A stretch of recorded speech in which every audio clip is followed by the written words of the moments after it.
Well, we actually filtered in a few pockets of sun, nice and bright to begin our Tuesday. Then upper level clouds started to work in.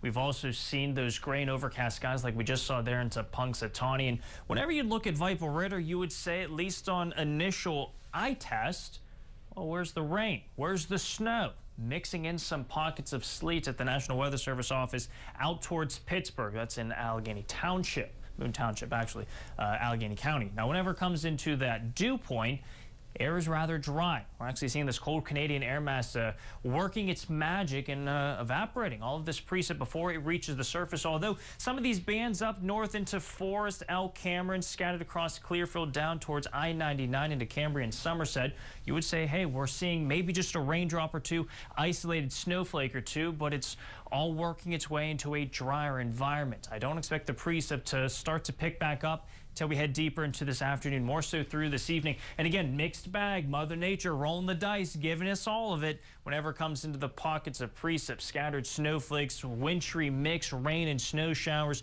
predominantly rain east of I-99. Up north towards I-80, better chances of an inch or so on those high grassy areas. Not overly concerned, but there could be some slick spots on those secondary roads through Tuesday morning. I'll show you future track in just a bit. Better chances for rain late in the day, Thursday through Friday, but even this system coming in on Friday might even get to pull out just a little bit, and maybe we'll be able to drop those chances of rain. But let's get through this system before we start at least previewing how things look next Friday. And our temperatures at the surface will play a factor at what reaches the ground.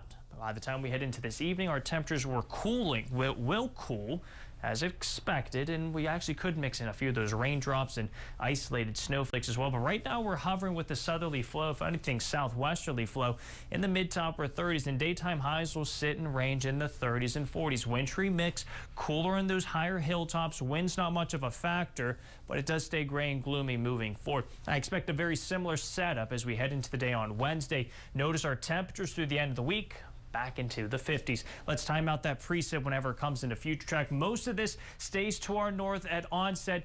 Later into the evening, that's when this next round of moderate to heavy rain, perhaps a few snowflakes mixing in north of I-80. Would not be surprised if we squeeze out an inch or so. But most of this is actually wrapping up by 7, 8 o'clock as we head into the day on Wednesday. And then we actually start to gradually end all of that rain, snow, and sleet. Scattered shower or two come Friday, maybe overnight Thursday into Friday. Penn State game looks rather nice right now. Evening kickoff against Nebraska. Temperatures into next week in the mid to low 50s. And just a friendly reminder, we have our Weathering Winter Special that airs tomorrow on WTAJ CBS as well as WTAJ Plus. You'll catch it live, or you'll catch it at 7:30 p.m. Of course, looking forward to our upcoming winter predictions.